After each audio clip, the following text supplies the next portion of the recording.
HSI has been involved with the public-private partnership for many years, whether it's with cyber or financial investigations and beyond, working with financial institutions, casinos, money service businesses, companies like Chainalysis, and being able to put all of our resources together to combat this big monster of cross-border cybercrime. Hello, and welcome to Public Key. This is your host, Ian Andrews. We've got an absolutely fascinating episode today, straight from our 2024 Trace DC conference. We're diving into Operation Hackstone, a remarkable cross-border investigation that just won an award from Chainalysis as our public sector cross-border collaboration of the year. This operation took down a sophisticated darknet market opioid vendor who was pushing dangerous drugs across Canada and into the US. Joining us as our guest today is Special Agent Jason Conboy from the Department of Homeland Security Investigations. Jason's career is a wild ride, from traditional street-level enforcement to cutting-edge cyber investigations in Canada. He'll take us behind the scenes of modern crime fighting, showing us how agencies like HSI and the Royal Canadian Mounted Police join forces to crack complex cases involving the darknet and cryptocurrency. But it's not just about the tech. Jason reveals how crucial public-private partnerships are staying one step ahead of evolving criminal tactics. Ready to peek behind the curtain of international cyber investigations? Let's dive in.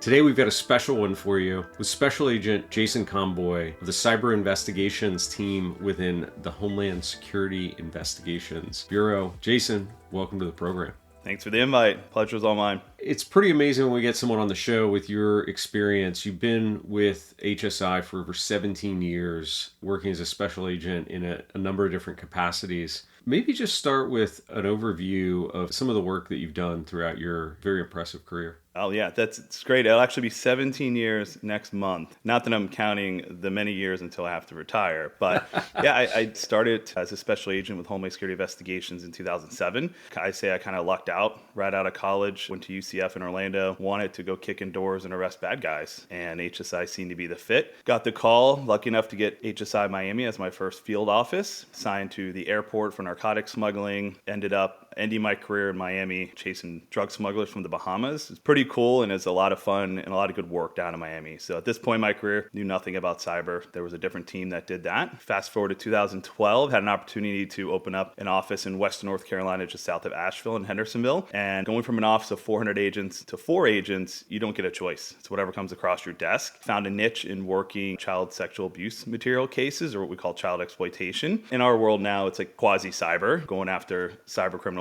using and abusing the internet, peer-to-peer networks, a little bit of the Tor at that time to sexually abuse kids online and share that stuff. So pretty horrible crimes and very satisfying work out there. Worked a lot of investigations for 7 years. And then 2015, learned what a Bitcoin was from someone at our FinCEN, our Financial Crimes Enforcement Network, at a training. Still didn't know what a Bitcoin was, but knew that criminals used it to facilitate many crimes, especially using darknet markets. So started working in that space a lot, did some online undercover with crypto, the darknet. Asheville was a kind of a unique place where there's no real port of entry, just a regional airport. So a lot of criminals were getting contraband through the mail, which is like our bread and butter. And we're doing controlled deliveries and seeing that a lot of them were ordering it from darknet markets using crypto. Left in 2019, took kind of my skills and knowledge to the mothership in Washington, D.C. area to our cybercrime center. Worked under our network intrusion section for 2 years, building out kind of technology tools and training for ransomware investigations, going after initial access brokers, cyber intrusion, network intrusion, and then still kind of held on to that darknet and crypto. And been a dream to go international, lucked out, and I arrived in lovely, today it's sunny and what I consider warm, which is about 50 degrees Fahrenheit,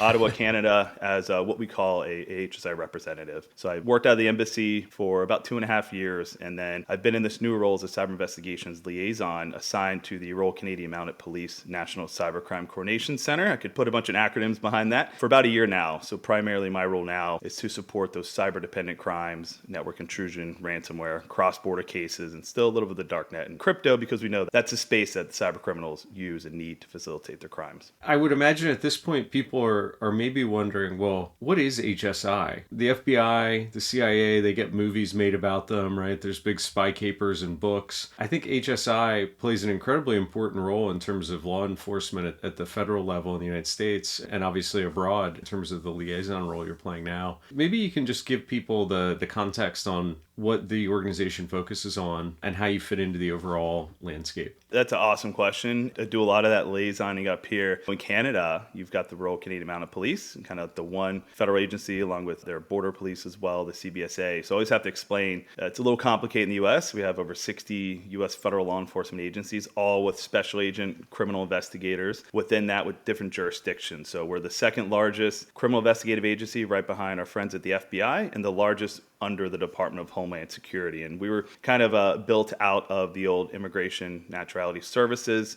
Agency and U.S. Customs Service. So they both have different authorities to combat federal criminal laws, human smuggling, human trafficking. Kind of on the customs side, you're looking at money laundering, cybercrime, narcotics, weapons trafficking. So post 9/11, kind of merged those agencies and we became HSI under DHS. And we never lost any of those authorities. So we have the authority to investigate over 400 U.S. federal laws and have a huge international footprint. I think we're in over 53 countries and 90 plus attaché offices worldwide. That's a pretty big footprint to combat the transnational networks that cross the borders. Somebody obviously should be making movies about HSIs or maybe a TV show because... We were in... I believe the Netflix The Punisher, that was an HSI agent, and that was a weapons smuggling operation. So when the agents showed up at the DHS office with their HSI badge, and they were like, yeah, there you go, that's it. Nice. So any producers listening to the show, here's your tip, go explore the HSI case files, and you've probably got some great untapped material there. I'm curious about, in terms of the focus of the agency, so you said there's over 400 federal laws that you have the authority to investigate around. You mentioned cyber, you mentioned human trafficking. Are those the biggest areas or are there additional focus areas that you're looking at? Every year, our executive associate director, EAD, puts out the priorities for the agency. And usually within those top 3 or 5, it's always victim-based crimes, that human trafficking, child exploitation. Those are no-brainers within law enforcement. We want to help out victims who are getting used and abused by criminals. And then the national security aspects of the weapons and technology smuggling. HSI is on all the joint terror task forces nationwide. And then when you throw in cybercrime, it seems like cyber and financial, those kind of portfolios touch on all those crimes because the majority of criminal organizations we deal with at HSI are using some sort of technology to facilitate crime, even if it's just a cell phone or a website. And then they're doing it for the purpose of illicit proceeds. So whether that's bulk cash or bank transactions happening in real bank accounts, or they're going to that kind of more anonymous, darker side of using cryptocurrency and tokens to facilitate their criminal activities. So really, you always see it every year. It's going to be those victims' crimes. It's going to be cyber financials touching on everything. I'm curious, when you look back over your 17-year career, what's changed the most from when you were tracking down drug smugglers in Miami to where you find yourself today? And maybe what's stayed the same about the criminal activity that you're looking at? I don't have a Nextel flip phone anymore. I thought that was really cool. Yeah. In 2008, I thought it was the coolest thing. And then I got an undercover BlackBerry phone too, and I thought that was cool. So yeah, I mean, obviously the technology and the access we have to help our cases have excelled over the years. I used to type in reports on a black and green screen. Now we have a whole high-speed case management system and iPhones and better vehicles and equipment to do our job. But still, it's the traditional police work that hasn't changed. That surveillance, doing legal process, working together as a team, and partnering with our other local, state, federal, international partners to combat transnational crime. Because when I started in Miami in 2008, there were drug smuggling organizations, and they're still operating down there and nationwide and worldwide. I just think we're better equipped now than we were 17 years ago. The criminals have changed. They've embraced technology more. They don't need approval to use emerging technologies or a budget. They can just grab some illicit proceeds and buy a computer, get on the darknet, buy some crypto, and they're off to the races. So it seems like they're exploring a lot more emerging technologies, and we're definitely changing as an agency to pivot to combat that. Yeah. What do you think the criminals have gotten very good at? I mean, you mentioned crypto. You started seeing it in 2015. Is that widespread in terms of the cases that you're investigating in, or is it still an occasional element within the work you're doing? It comes up all the time. I mean, just my own personal dealings, it was kind of 2015. It was more related to darknet markets, not the most fraud schemes I was seeing, at least across my desk. And as crypto got more accepted and it grew and there was not not just a Bitcoin, there were all these alternative coins and privacy-based coins and tokens and stable coins. Then you kind of see them used and abused in the fraud schemes. Just in my time here in Canada over 3 years, you see a lot of cross-border fraud schemes that'll involve crypto, change the stable coins and cashed out using exchangers and Bitcoin ATMs. And we've definitely seen that rise in the US as well when it comes to those fraud schemes or extortion schemes, is crypto's kind of always there. I haven't personally had investigation, but I've heard within our agency, even just your like street gangs and transnational gangs are even dabbling in that space as well. That's interesting too. It seems like it's not just the cyber savvy criminal using cryptocurrency for illicit proceeds. It's kind of like whoever can get their hands on it and try it out. We recently had a guest on the podcast, Jim Schrant, who recently left DEA after a 25-year career. And he mentioned one of the things that he had observed was how much cryptocurrency was being used in money laundering operations. So the Mexican cartels collaborating with Chinese criminal organizations who were collecting cash money collected in the US, swapping that into cryptocurrency and moving that to Mexico, and taking what used to be a very expensive weeks to months process of cash crossing the border into relatively inexpensive and almost instantaneous in terms of the transfer of the narcotics trafficking proceeds. Are you seeing that in your work as well? One of our slides for the crypto training I put on to Dominican says,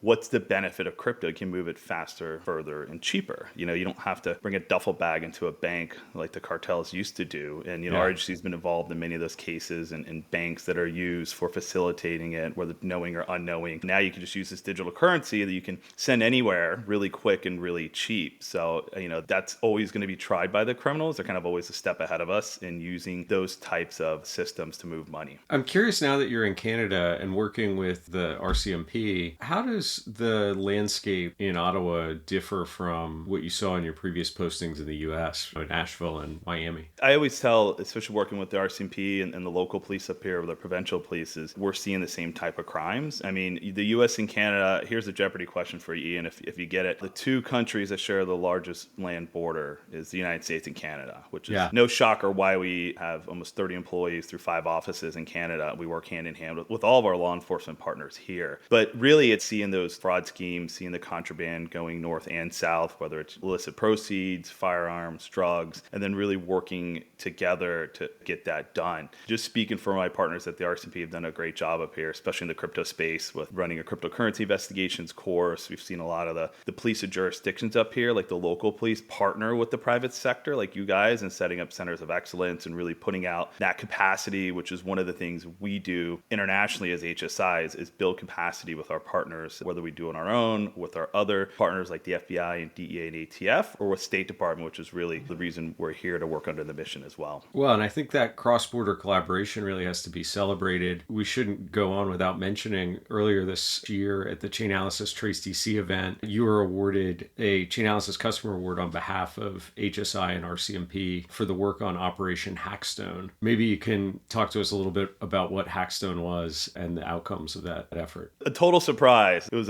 great to jump on a plane and go to DC. I think it was a week before I went on home leave for a month back in North Carolina, but I couldn't miss out on it. It was great, and I caught up with a lot of folks from our cybercrime center there and field offices. I look at that as one of the many cases that myself and the other HSI investigators and our local investigators who work in the consulates and embassies work is anything we're working is cross-border, and then we have to collaborate with our counterparts. And that investigation, per the RCMP press release, a darknet vendor moving opioids, using the darknet, accepting cryptocurrency, Canada to the US. So like a true problem for both countries, and just working together for a successful ending. I can't get to like the nitty gritty of the case, but it was definitely using a lot of unique and emerging investigative techniques, but it's just going back to traditional law enforcement too, doing the surveillance, having those honest meetings with each other on the expectations of the case and information sharing, and realizing that we have to work together to put some of these problems to bed when it comes to transnational crime. So that was a great case, but honestly, I could have stood on stage with the award for an hour speaking of the many cases that all the agents within HSI Canada offices have worked with their counterparts. It's just one of those, like one example, and it's definitely everything's a team award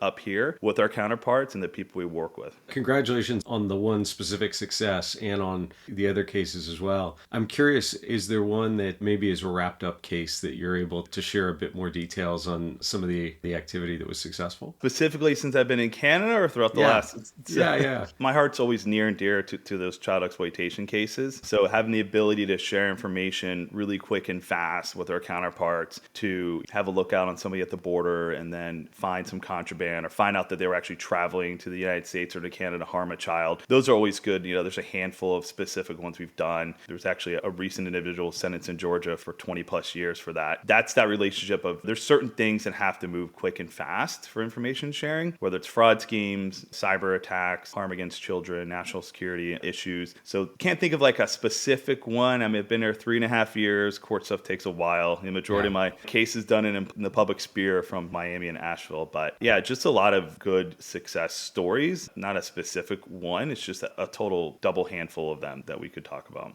It's outstanding work. I'm curious, as your career has moved, as you described, from kicking in doors and arresting drug dealers to more cyber, has that made the job harder to kind of take cases to completion? As the evidence has gotten more technical in nature, it's pretty easy to say, hey, I arrested this guy and he was holding this bag of narcotics. Like that evidence, I think anybody can understand. To say, well, there's this thing called the dark web. The suspect used this thing called cryptocurrency, which is like magic internet money.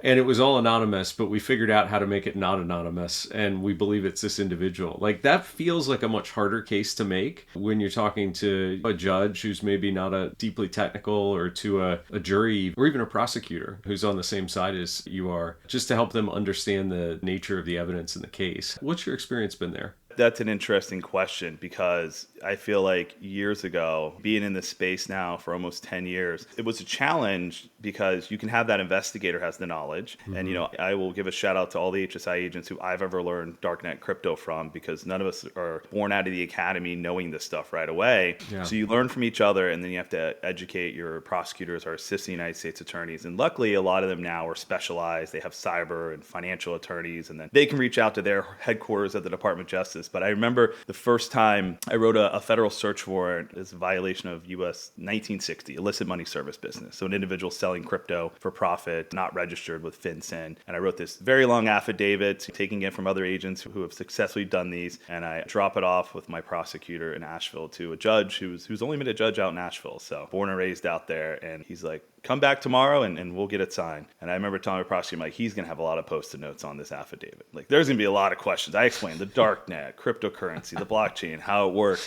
We walked in the next day and he looks at me, he says, Agent Conboy, put your hand on the Bible and go and swear to the affidavit. And I looked at him, I said, Your Honor, are you sure you don't have any questions? He says, nope, it was written perfectly. So I think it's kind of how you sell it, especially when you get into like the technical cybercrime investigations, those true hacking and ransomware, like how you going to write that into an affidavit to go get a search warrant to get evidence from a cyber criminal, or to get to that next level where you have enough evidence, you have to get an indictment or a criminal complaint for an arrest warrant. So I think it's just being very transparent and explaining it in a way, which is a lot of like what we do as far as like training with an HSI, and I've done in Canada is running these one-day intro to darknet, intro to cryptocurrency investigations courses, where it just starts from the ground up. Like, what is the blockchain? What is Bitcoin? And some of the favorite audiences are the people who said, I don't know anything about this. And I said, well, if you come in at a 0, you're going to leave at a 5. If you come in at a 5, you'll leave it at 10. But you're going to learn something today. And I think now in 2024, pushing 2025, it's definitely a lot easier for an investigator than it was in 2015 to kind of sell a prosecutor or a judge on a search warrant, or arrest warrant, or a seizure warrant when it comes to seizing crypto, to say, hey, look, we've used these tools and we use this open source blockchain to trace these illicit proceeds. So definitely better than it was, but I always like a challenge. So even back then it was challenging, but still ending up in a lot of successful cases. New agents coming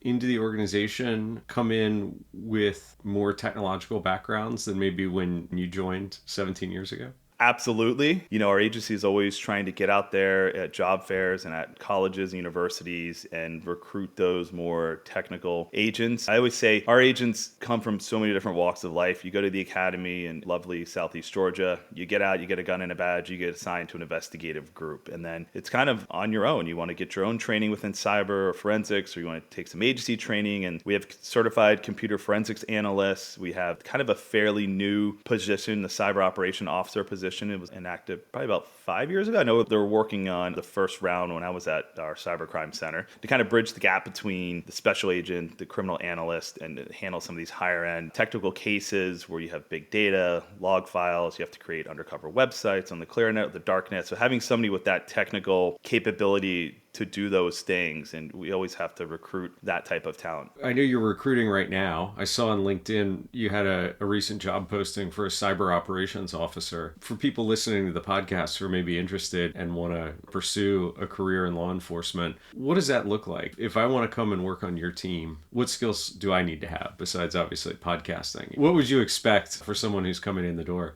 in terms of their knowledge and skill set? So see, I applied in 2005. So I think the qualifications are still partly the same, either education or combination of education, law enforcement background. I remember sitting in the academy, I was 23 years old, sitting next to a former Louisiana detective of 10 plus years. We're in the same blue polo, but I'm looking at this guy like he's got way more experience than me. So I think it's the variety and the depth of experience to become an HSI special agent. But I think the best part about it is you can work a wide variety of crimes. Having different backgrounds is great. And then we do have non-special agent positions, like you said, the cyber operations officer that I believe the opening's still going on now. And those are in multiple offices in what we call the field offices. And I think there's a few at our cybercrime center. That's also a great way in. It's not a gun and a badge position, but you're working side by side with special agents. We have criminal analysts, which we would call like intel analysts, who help for all of our cases. And then, of course, the admin support that we need to run all of our field offices, domestically, headquarters, and international. So I think we're at anywhere from like 6,500 to 7,000 special agents. When you throw in non-agents within HSI, over 10,000 employees, domestically, headquarters, and worldwide. So yeah, you go to usajobs.gov where you would apply for any position within the U.S. government, and you would type in just HSI or Homeland Security Investigations. And you can put a little notification on there for special agents or for the COO position and get an email, and then you apply and you kind of go through the process. I know it took me over 2 years to get the job. I think it's a lot quicker now than it was in 2005 because the speed of the internet and kind of how they onboard agents now.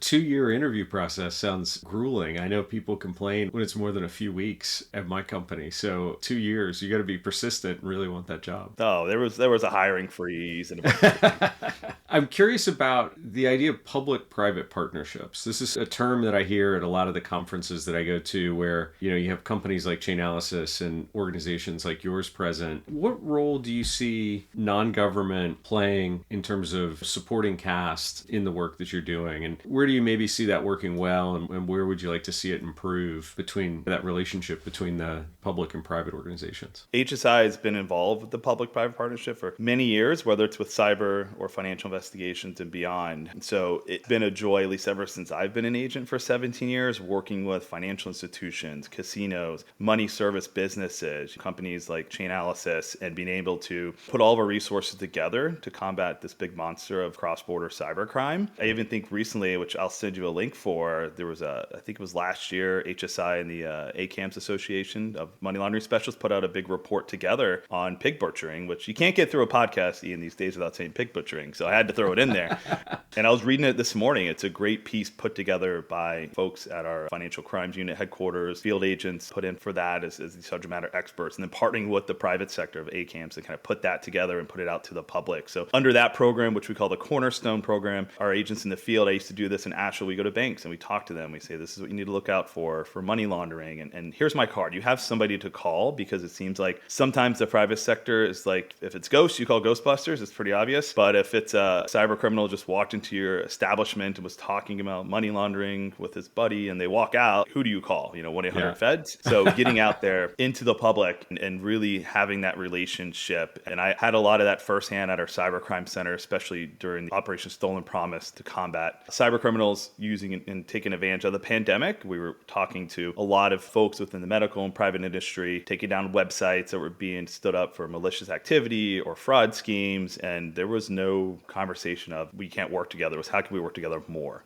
Yeah. It seems so necessary, both the international government collaboration and the public-private sector collaboration, because the bad guys operate on a global basis. They're certainly cross-border. And if we don't work that way, it just gives the criminals such a huge advantage, right? It goes back to the whole like working in silos. I've always been a part of a task force, even in Miami. I was in our border enforcement security task force for as far as the Marine. So we had Miami-Dade police officers, City of Miami, Border Patrol, and they would come to our office full time. So it really didn't matter that your badge said something different. It's that task force mentality, and happen out in Western North Carolina. Up here, we all work together no matter what our 3-letter or 4-letter agencies are. And so we see a lot of that partnering up, especially in the cyber where it's like cyber Avengers. One Avenger can't go and take down the bad guy by himself or herself. So you got to partner together and take everybody's resources and put it towards it. So the criminals, especially cyber criminals, know that, yeah, we do share information and we do partner together. And when your website is taken out and seized, it's going to be 30 different badges and flags that show that we all work together to take that site down. It's exciting to see. I think it's a great operating model. Now, you did mention pig butchering, so I can't leave that untouched in terms of a topic. My friend Aaron West, who's been on the podcast a couple times, has stood up Operation Shamrock, which is an attempt to pull together, I think, people from all different areas, state and local, law enforcement and prosecutors, federal agencies, a number of different private sector companies to really support the entire life cycle of victim support to training and education. I'm curious how you look at that project, and assuming you've got some familiarity with it, and kind of, is that the solution, or are there other things that you think we should be undertaking collectively to try and stop this scourge of pig butchering? I was reading up on Erin. I remember her familiar name from Trace DC and reading about her operation. And that's what it takes. It takes somebody to stand up and say, there's a problem set. We're going to pick the best and brightest and put them all together and just throw everything at it. And that's where we see a lot of our successes within our best task forces, those border enforcement security ones. We have, I think, almost now one El Dorado money laundering task force in all of our special agent charge offices. Some of them specialize, say, in pig butchering and fraud schemes. Some may also specialize, like in New York City, we have a darknet crypto task force that kind of specializes in everything, darknet vendors, rug pull schemes, pig butchering. But it doesn't take away from that one agent who, say, is in a small office in the middle of Oklahoma, who's working with the other state and local who wants to combat that problem set of, say, pig butchering and then help the victims out. But you definitely have to have everybody on board and develop a task force. Of course, you got to call it a fancy operation name and then enact that with some results that are going to hopefully put a dent in that area. It's a great way to combat that type of crime, and personally working in high intensity drug task forces and best task forces in my career, that's where you have the best results and the best thing for the end of those. Everybody high fives and everybody kind of gets what they want out of it, right? It's like a win-win-win model. Amazing.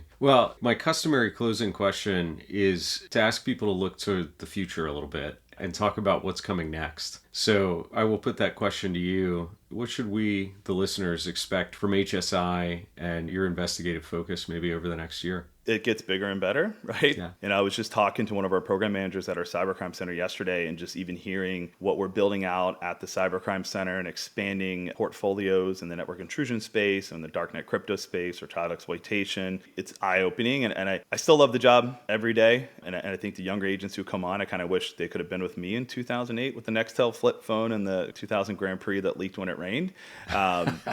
Everything's always going to get better exponentially up and to the right, and crime's not going to stop. But yeah, within HSI, we're very, very on innovation and definitely on training. And that the funnest thing I think in this job is doing trainings and building capacity and getting tools and software to help our agents domestically, headquarters internationally, for the end goal of seizing assets and stopping crime. That's an amazing place to stop. Jason, thank you so much for the work that you do, that all your colleagues do. On behalf of all the listeners of the podcast, it's very much appreciated. No, thank you. It's been great. Thanks for the invite, and we'll talk again soon. I look forward to it. You know what's fascinating? Cryptocurrency is completely transformed from a fringe asset to a mainstream powerhouse. Just look at 2024. Giants like BlackRock and Fidelity have launched Bitcoin and Ethereum spot ETFs, making it easier than ever for both everyday investors and big institutions to get involved in crypto. That's why we at Chainalysis created the 2024 Crypto Maturity Model. This guide is your roadmap to adopting cryptocurrency step by step, from initial education to handling crypto deposits and beyond. The days of banks seeing crypto as just a tool for criminals are long gone. Our suite of tools, including Reactor, address screening, and transaction monitoring, helps traditional institutions step into crypto with confidence. Want to learn more about how traditional finance can embrace crypto? Check out our detailed guide in the show notes. Catch you next time on Public Key.